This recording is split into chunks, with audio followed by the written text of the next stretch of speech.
Hi everyone, people often ask us, what does it take to be a great technical supporter energy? To me, it's not just about reading novels, it's about being a data detective. Let me share a case that really stands out. We have a customer who just installed a new 20 kW R290 unit.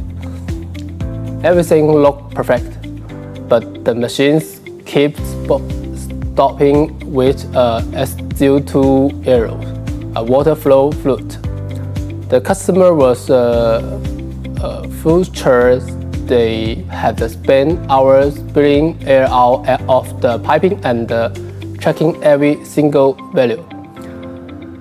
They even told me, I've tried everything, but the problem seems impossible to fix. Instead of the guessing, we use our remove the monitoring platform to look at the live data for 10,000 of a million away. That is when I saved something strange. The unit was start flying, but after a few minutes, the water pump speeder would suddenly drop. We found this drop in the machine.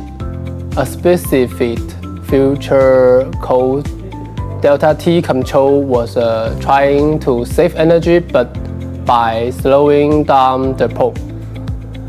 But because these few species units did have a flow of water, the spider dropped so low that it accidentally targeted the flow protection switch. The fix was simple. The gradient to customer to adjust the pump to a custom speed.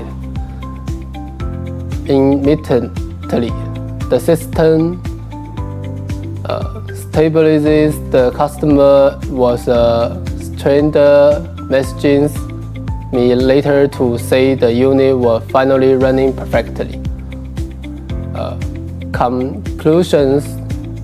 Also, heat pump system may seem simple. They really change the life correctly configuring the parameter to make the vacuum application system and set up. This is most challenging part and demonstrator the heat pump is a true comprehensive total solution. In technical support, we don't just fix one machine. We use data to make every product smarter and more reliable for our customers.